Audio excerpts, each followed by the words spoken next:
My name is Ian Walsh. This is my partner, Jason Balin. We're Hard Money Bankers. You can find us at hardmoneybankers.com. Facebook is Hard Money Bankers and Hard Money Bankers PA. Today, we're going to talk about working networking events, okay, and understanding how to really get the most benefit from doing that. I do a lot of these, so I know the ins and outs and how to make them work. The key to networking events is consistency, like kind of any other form of marketing, but you have to be there constantly. There's really no other way around it. What I would recommend you do if you're just getting into the circuit of understanding who's around is first you go to all of them. I mean, everyone that you can get your hands on. Then you narrow that down to the ones that are the most beneficial to whatever you're trying to do, usually the largest volume ones. Always have business cards on you, always, because the goal of a networking event is A, to meet people, but B, you need to take away something from that. If you're going to spend your time, your hour and a half away from your family to go and network, you need to make sure that you're walking away with the most bang for the buck for that time that you're going. So one thing I've always done, and if I took a picture of it, I keep them. I literally have 3 stacks of 500 business cards each. Actually at my house, they're not here. So those are all from networking events. If I give you a business card, I'll ask you for one back. If I give you a business card, I want one back.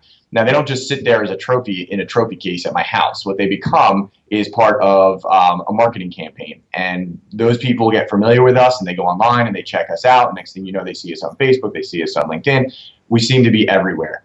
But to take advantage of those networking events, it's really important that you commit to go. If you can get sponsorship, that's enormous. If you have a company to have a sponsorship table, it's immediate credibility. If you can speak at any of them, you become the expert on the expert panel. Speaking is really important, but most importantly, always go as many times as you can to every event. I would say at least a year out, you need to get it. And then you'll start to know, everybody will get to know you. There's a period of time when it starts to shift, when you go from not knowing anyone to everyone knowing you there. And then you start to know that you've really been doing your job because you're the person they go to. So I don't know, Jason, if you have anything to add to that. Yeah, I agree. I think the consistency is the most important thing. It's just like marketing. You can't just show up once and that's it. You know, it's really about not necessarily these days, and we actually host a meetup group, so I'm familiar with it on going to meetups, hosting meetups. And we have a lot of guys that come, and we used to go to a lot of them just to see who was there, the same guys over and over, become friendships with some of that. Going once, it's hard, but then the second time, it's, hey, I think I've seen you around. Oh, by the way, good to see you again. And then all of a sudden, it's month after month or whenever it's meeting, it's the same group over and over and over, and you build good relationships.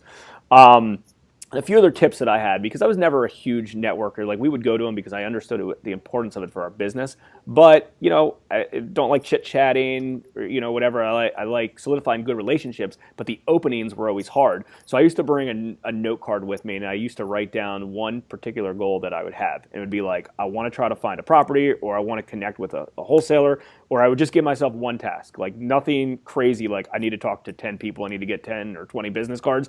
It was, I want to figure out what my one big goal is for tonight, maybe talk to a lender, whatever the case is, and make sure I accomplish that. And another thing you hit on spot on, which I agree, is as we've grown older and more mature in our field and in our trade, we've really pushed trying to speak at events. And even if speaking is not really something you're interested in, I would recommend, you know, at least kind of jumping into that, especially, and it's easy to speak for something that you're familiar with. If you're going up and you're speaking about something that's not real estate, or you don't know anything related to the topic, it's difficult. But real estate, we all know it. We're all real estate professionals. But the benefit of that is there's 100 people in that room. Guess what? There's 100 eyeballs on you. If you're sitting in the back networking, you know, you're only as good as the people you can talk to. So that actually helped with a lot of success as we've grown, because we're able to get in front of everybody instead of just one-offs.